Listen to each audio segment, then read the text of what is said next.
తెలుగుదేశం పార్టీకి కార్యకర్తలే ప్రధాన బలమని తెలుగుదేశం పార్టీ జాతీయ అధ్యక్షుడు చంద్రబాబు స్పష్టం చేశారు. నాంపల్లి ఎగ్జిబిషన్ మైదానంలో జరిగిన మహానాడుకు హాజరైన ఆయన పార్టీ కోసం కార్యకర్తలు ఎన్నో త్యాగాలు చేశారని వ్యాఖ్యానించారు. కార్యకర్తలను చూస్తే తనకు కొండంత ధైర్యం వస్తుందన్న బాబు తెలుగువారి ఆత్మ గౌరవం కోసం పుట్టిన పార్టీ తెలుగుదేశమని గుర్తు చేశారు. తెలంగాణ అభివృద్ధికి తెలుగుదేశం పార్టీ విశేష కృషి చేసిందని చంద్రబాబు వివరించారు.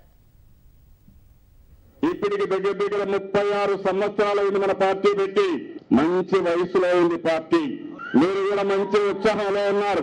మామూలుగా కష్టాలు వస్తే భయపడిపోతారు కానీ మన నాయకుడు ఎన్టీ రామారావు గారు పెట్టిన ముహూర్త బలం ఎవ్వరూ భయపడడం లేదు.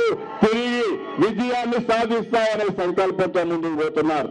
ఈరోజు హైటెక్ సిటీ గురించి మాట్లాడుతున్నారు, సైబరాబాద్ నగరాల గురించి మాట్లాడుతున్నారు, ఇంటర్నేషనల్ విమానాశ్రయం గురించి మాట్లాడుతున్నారు, ఔటర్ రింగ్ రోడ్ గురించి మాట్లాడుతున్నారు, హైదరాబాద్ లో హాస్పిటల్స్ కానీ హోటల్స్ గురించి మాట్లాడుతున్నారు. ఈ రోజు మెట్రో కూడా ఆ రోజు నేను ప్రారంభించిన మెట్రో ఇంకా పూర్తి కాలేదంటే బాధ వస్తుంది.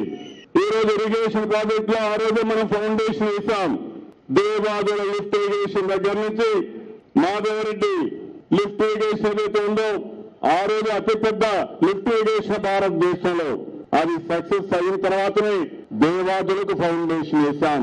అది సక్సెస్ అవుతానే కల్వకుర్తి, భీమా, నెట్టెంపాడు, కోయల్ సాగర్ ఇవి కూడా ఆ రోజు మనం ఫౌండేషన్ వేసి ముందుకు పోవడానికి శ్రీకారం చుట్టాం. నిజామాబాద్ లో గుప్తా, ఆలీ సాగర్ ఇవి కూడా పని ప్రారంభించడమే కాకుండా పూర్తి చేశాం. అంతేకాకుండా రోడ్లు వ్యవస్థల్లో కానీ హాస్పిటల్స్ కానీ పెద్ద ఎత్తున చేశాం.